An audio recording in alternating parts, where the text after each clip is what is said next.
you have been living a lie. Not the kind of lie someone told you. Not the kind you can blame on your parents, your culture, your circumstances. This is the lie you chose. The one you keep choosing. Every single morning when you wake up and reach for your phone before you reach for a single original thought, you are on trial today. And the evidence against you is overwhelming. The courtroom is already in session. The charges have been filed, and the prosecutor standing across from you has been dead for over 2,000 years. Yet somehow, he knows everything about the life you are living right now. He knows what you watch. He knows what you chase. He knows what you call happiness, and he is not impressed. His name is Plato. And he has one question for you. What if everything you are certain about is a shadow? Let us begin with the first piece of evidence. You have never once questioned where your desires come from. You want money. You want recognition. You want people to look at you a certain way. You want the house, the title, the relationship that photographs well. And you call this ambition. You call it drive. You tell yourself this is the shape of a meaningful life. But here is what the prosecution submits to the court. You did not choose any of those desires. They were projected onto the wall in front of you before you were old enough to look away. Television, social media, the quiet desperation of people around you who also never questioned their own wanting. You inherited a hunger that was never yours, and you have spent your entire adult life feeding it, mistaking the feeding for living. Plato called it the cave. You know the image. Prisoners chained underground, watching shadows dance on a wall, believing those shadows are the whole of reality. But here is what most people miss about that story. The prisoners are not stupid. They are not weak. They are not broken. They are simply in a position where the shadows are all they have ever seen. And over time, the shadows become so familiar, so consistent, so agreed upon by everyone around them that questioning them feels not like philosophy. It feels like madness. That is your situation. The screen in front of you is the wall. The content is the shadow. And you are very, very comfortable. The second piece of evidence. You have confused noise for truth. Think about how you form your opinions. Something happens in the world. You see 15 different people react to it before you have formed a single thought of your own. You absorb their outrage or their approval. You reshape your position unconsciously based on what gets the most agreement. And by the end of the day, you believe you have a perspective. You believe you have thought about something. You have not thought. You have echoed. Plato understood this about human beings with terrifying precision. He watched it happen in Athens, the most intellectually sophisticated city in the ancient world. He watched crowds applaud speakers not because those speakers were right, but because they were entertaining. He watched people vote for decisions that felt good in the moment and destroyed them over time. He watched his own teacher, the wisest man he ever knew, get executed by popular vote, by democratic consensus, by the will of people who were absolutely certain they were doing the right thing. The crowd has always been dangerous, not because people are evil, but because the cave is loud and it rewards those who perform for the shadows, not those who describe the light. You live in the loudest cave in human history, and you are calling it being informed. Third evidence, and this one is personal. You are terrified of silence. Not the silence of an empty room, the silence inside yourself. The moment when there is nothing to scroll, nothing to watch, nothing to plan, nothing to respond to. And it is just you, sitting with yourself, with no distraction between you and your own thoughts. That silence frightens you more than failure, more than loneliness, more than death even, because you never let yourself sit long enough to think about death.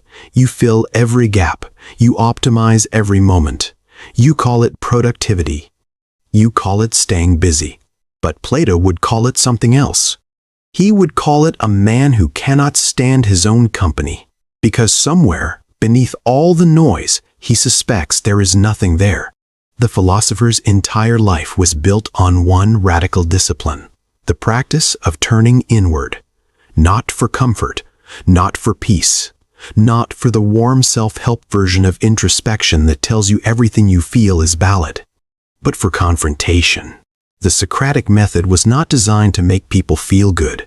It was designed to strip away every false belief a person held until they were left with either truth or honest confusion. Most people left those conversations furious. Some of them came back the next day. A few of them changed their lives. The rest voted to execute him. Here is the fourth piece of evidence, and it is perhaps the most uncomfortable.